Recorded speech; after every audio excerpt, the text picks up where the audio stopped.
Your longtime trainer, Todd Durkin, once said that he could see you giving up all your personal records for a Super Bowl victory. And you said recently, though, that if you had a choice between being a Hall of Famer or being a Super Bowl champion, you'd be a Hall of Famer. And to me, that's obvious. I mean, there are far fewer Hall of Famers than there are Super Bowl champions, but some people were actually surprised by that, I guess. So if you wouldn't mind to explain the thought process on that. Here's the thing. Would I would have loved to win a championship? Absolutely.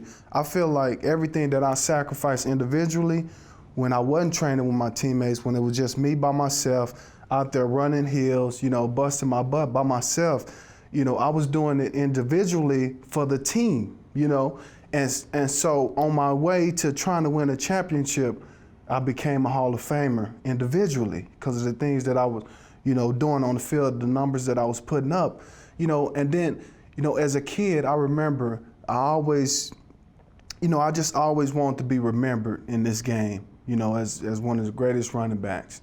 That was, one of my goals. That was one of my biggest goals. And so, I just feel like the Hall of Fame is more exclusive group. You have 60 guys every year that win the Super Bowl. You have 5 to 7 every year that may go into the Hall of Fame. It's a more exclusive group. Why decide to retire?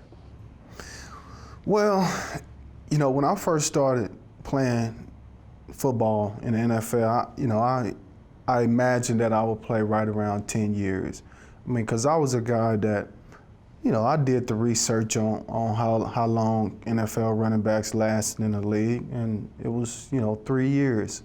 And if he was good, then you can go 7 years. If he was very good, you can go 10 years or plus. Right. And so I just felt like I would love to play 10 years, But I always knew that I had something else I wanted to accomplish in my life, other than football.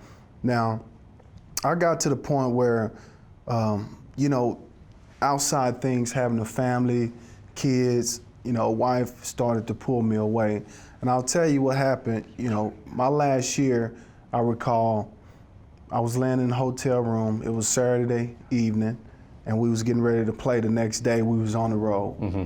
And I called my wife, and I said, "Hey, what are you guys doing?" And she said, "Oh, I took the kids to the museum, we're just walking around." And that was the first time I ever felt like I didn't want to be playing football no more.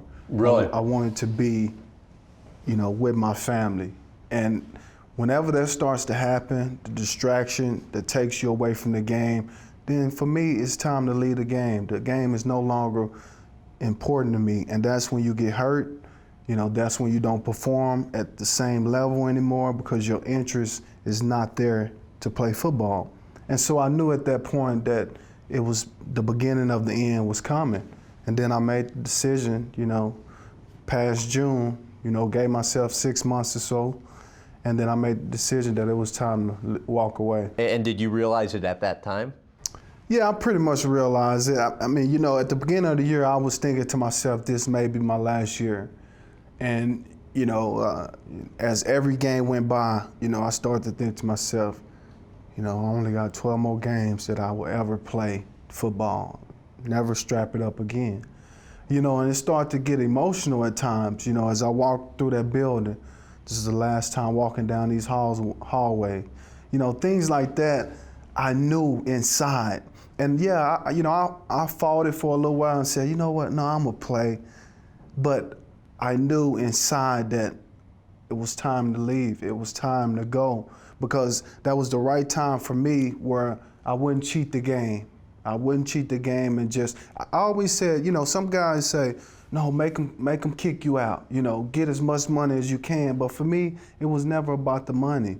I could never just play the game just for money. I played it because I loved it and I gave everything that I had. And at that point, I just couldn't do it no more.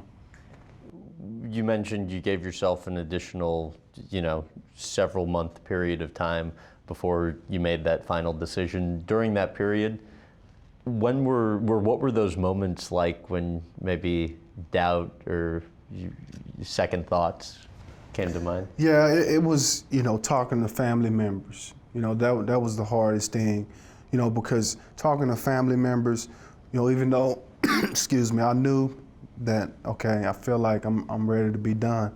And then family members would say, no, you know, give it one more chance, you know, you still can play and you got a chance to win a championship. And you think about that.